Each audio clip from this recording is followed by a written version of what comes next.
Welcome friends. नहीं ठीक है साहब। आज हम बहुत ही इम्पोर्टेंट वीडियो लेके आ रहे हैं गोल्ड के मतलब। गोल्ड जैसा कि आप जानते हैं कि ऑल टाइम हाई को ब्रेक ब्रेक एंड ब्रेक ही करता जा। लेकिन आज हमने as a tester tester position होती है, एक छोटी सी पोजीशन, पहली पोजीशन। हमने गोल्ड को सेल करने का फैसला किया है आज। कुछ इंडिकेशंस देखते हुए, कुछ इनिशियल चीज़ों को देखते हुए हमने आज गोल्ड को सेल करने का फैसला किया। तो अब मैं आपके साथ ये डिस्कस करूँगा, इस लेवल पर आके मैंने आज गोल्ड को सेल करने का फैसला क्यों किया है। लेकिन ये बहुत ही ज़्यादा टाइड रिस्क टू रिवार्ड के साथ है और बहुत छोटी पोजीशन के साथ, जिसको सिर्फ के एक टेस्टर पोजीशन कहा जाता है, उसके साथ हमने गोल्ड को सेल करने का फैसला किया है। तो अभी आपके सामने गोल्ड का 1 डे का चार्ट ओपन है और जैसा कि हमारे सिस्टम के मुताबिक इस वक्त गोल्ड अपने 1 डे के चार्ट पे बिल्कुल अप ट्रेंड में है। 1 डे के चार्ट में इसके अप ट्रेंड में कोई भी कमी, कोई भी चेंजिंग अनटिल अभी तक नहीं आई। गोल्ड का 1 डे का चार्ट प्रॉपरली अभी तक बुलिश साइड में इंटैक्ट है। तो ये काफ़ी एक रिस्की पोजीशन है, एक ख़तरनाक पोजीशन भी इसको कहा जा सकता है। लेकिन इसके बावजूद काफ़ी सारे फैक्टर्स थे जिनकी वजह से हमने इसको सेल करने का फ़ैसला किया। पहला फैक्टर ये था कि ये ऑल टाइम हाई, यानी कि एक साइकोलॉजिकल लेवल $3,700 के थोड़ा सा ऊपर जाके इसने बैक रिवर्सल दिया इनसाइड द 3690, $20 का इसने एक फेक आउट मूव दी। उसके बाद अगर हम 1 डे टाइम फ्रेम में देखें तो 1 डे टाइम फ्रेम पर इसका जो ऊपर वाली साइड का जो पीडी रे था, इसने उसको भी मिटिगेट करके अपनी स्टेबिलिटी नहीं बनाई और 2 कैंडल रिजेक्शन के अकॉर्डिंग ये नीचे आया। और यहाँ पर मुझे ऐसा लग रहा है कि अब लोअर टाइम फ्रेम में ये थोड़ी देर कंसोलिडेशन करने के बाद नीचे आएगा। और लोअर टाइम की कंसोलिडेशन की जो कन्फर्मेशंस हमको थोड़ी बहुत मिल रही हैं, वो हमको hourly and 4 hourly time frame से मिल रही हैं। तो हम अब अपना चार्ट 4 आवरली पे करते हैं स्विच और 4 आवरली में हम देखते हैं कि क्या सिनेरियो बन रहा है। 4 आवरली में जो सबसे पहली जो चीज़ नोटेबल थी, वो ये एक स्पिनिंग टॉप थी। और ये स्पिनिंग टॉप जो कैंडल थी, ये बहुत बड़े वॉल्यूम के साथ थी। ये मेरे चार्ट में जो ब्लैक ब्लैक कैंडल्स आ रही हैं, ये बहुत बड़े वॉल्यूम्स को इंडिकेट कर रही हैं। तो स्पिनिंग टॉप में एक जो चीज़ हमको मिली, एक तो ऑल टाइम हाई पे आके स्पिनिंग टॉप आया 4 आवर टाइम फ्रेम में।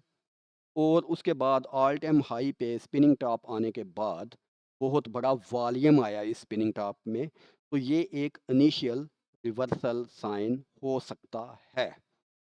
उसके बाद इस स्पिनिंग टॉप का जो 4 आवर टाइम फ्रेम में इसी एक कैंडल ने हाई भी जनरेट किया और लो भी जनरेट किया, और उसके बाद प्राइस ने एक अच्छे मोमेंटम के साथ इस चीज़ को ब्रेक कर, और इसको ब्रेकआउट करने के साथ ही जो दूसरी कैंडल बनी, उसने इस सारे एरिया की लिक्विडिटी ऑब्जर्व कर ली। अगेन हमको बुलिश टाइप का मोमेंटम फिर देखने को मिल गया, और ये नेक्स्ट कैंडल ने इसको फॉलो थ्रू भी दे। तो मार्केट फुल कंसोलिडेशन में चली गई। लेकिन हम बियर्स को ज़्यादा एज यहाँ पर क्यों दे रहे हैं?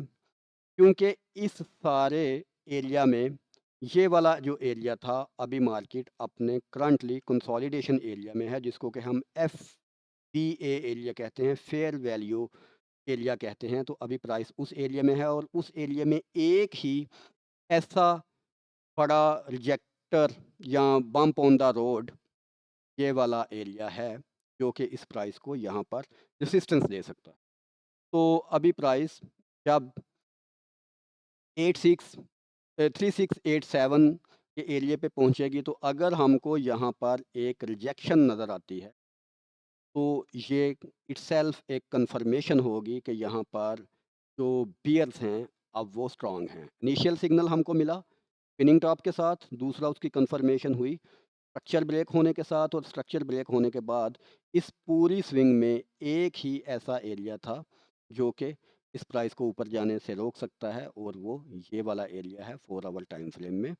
4 आवर टाइम फ्रेम में ये वाला सा एरिया हमारे पास, जो कि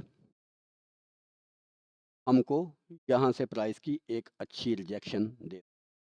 तो इस एरिया पे मैं अपना अलर्ट सेट कर रहा हूँ। तो अगर प्राइस इस एरिया पे आती है और लोअर टाइम फ्रेम में यहाँ से ये एक हमको नीचे की तरफ स्ट्रक्चर चेंज करती है, लिक्विडिटी स्वीप करती है, या 2 फेयर वैल्यू गैप हमको बेरिश साइड के देती है, तो ये एक अच्छी कन्फर्मेशन होगी कि हम दोबारा इसमें अब सेल की एंट्रियाँ देखना शुरू कर दें। तो यहाँ से मैंने को इसलिए सेल को ज़्यादा चांसेस दे हूँ। और अगर इसका स्टॉप लॉस हुआ तो छोटा-सा रिस्क है हमारा। छोटे से रिस्क के साथ हम यहाँ से $5-6 के रिस्क के साथ हम स्टॉप आउट होके निकल जाएँगे। उसके बाद अगर मैं इसको मज़ीद थोड़ा-सा निचले टाइम फ्रेम में जाके देखूँ और थोड़ा-सा मज़ीद निचले टाइम फ्रेम में जाके देखें, तो यहाँ पर मुझको स्विंग फेलियर पैटर्न देखने को मिल रहा है। और स्विंग फेलियर पैटर्न यहाँ पर मुझे 2 दफ़ा मिला है, यानी कि एक दफ़ा यहाँ पर लिक्विडिटी स्वीप हुई, अगेन एक दफ़ा यहाँ पर लिक्विडिटी स्वीप हुई। तो ये दोनों जो स्विंग फेलियर पैटर्न हैं, और स्विंग फेलियर पैटर्न बहुत ज़्यादा स्ट्रॉन्ग पैटर्न होता है जो कि लिक्विडिटी टू लिक्विडिटी जाता है। तो ये स्विंग फेलियर पैटर्न यहाँ पर 2 दफ़ा बने और उन्होंने अपनी पहली स्विंग इनिशियल स्विंग कंप्लीट की। और अगर इसने लिक्विडिटी टू लिक्विडिटी भी जाना है तो इसकी इस जगह पर पड़ी हुई है। ठीक है? यानी कि 3636 के लेवल पे इसकी लिक्विडिटी पड़ी हुई है अब, और ऊपर जो लिक्विडिटी थी वो ऑब्ज़र्व हो चुकी। तो ये स्विंग की लिक्विडिटी यहाँ पर या इस एरिया पे पड़ी हुई है। ये स्विंग जैसे कि यहाँ से स्टार्ट हुई तो इसकी लिक्विडिटी इन एरियाज़ में पड़ी हुई है। तो ये एक और सिग्नल है। लेकिन जो डेली टाइम फ्रेम है, सिर्फ़ वो बुलिश है अभी तक, और उसकी जो बुलिशनेस है, वो दोनों तरफ से अभी कंसोलिडेशन टू बुलिश बुलिश है। लेकिन जो निचले टाइम फ्रेम हैं, बहुत अरसे के बाद उन्होंने प्रॉपर स्ट्रक्चर शिफ्ट देकर हमको एक लेवल दे रहे हैं। एक बता रहे हैं हमको मार्केट की अंदरूनी कहानी कि शायद यहाँ पर बियर्स अब कंट्रोल हासिल कर रहे हैं। तो इसलिए मैं इसको टेस्ट एंट्री कह रहा हूँ। किसी भी एक लंबे ट्रेंड के बाद अगर कोई ऐसी एंट्री होती है तो उसको टेस्ट एंट्री कहा जाता है। तो इस टेस्ट एंट्री के अकॉर्डिंग मैं यहाँ से इसको सेल देखूँगा और इसकी सेल को मैं होल्ड करूँगा नीचे तक। और मुझे पूरी उम्मीद है कि ये मेरा सेटअप बेहतरीन प्रॉफ़िट भी देगा और बेहतरीन रिवर्सल भी। अगर आपका कोई क्वेश्चन हो, आपकी कोई राय हो, इस सेटअप के मतलब आप कुछ पूछना चाहते हो, तो आप कमेंट बॉक्स में कमेंट कर सकते हैं या व्हाट्सएप पे राब्ता कर सकते हैं। मैं कोशिश करूँगा आप रहनुमाई करूँ। और अगर मैं कहीं गलत हूँ, जो कि मैं अपने सिस्टम के हिसाब से बिल्कुल सही कर रहा हूँ, मेरा जो चेक लिस्ट है उसके हिसाब से मैंने सारा कुछ सही करके बहुत कॉन्फिडेंशली ये सेटअप आपके साथ शेयर किया है।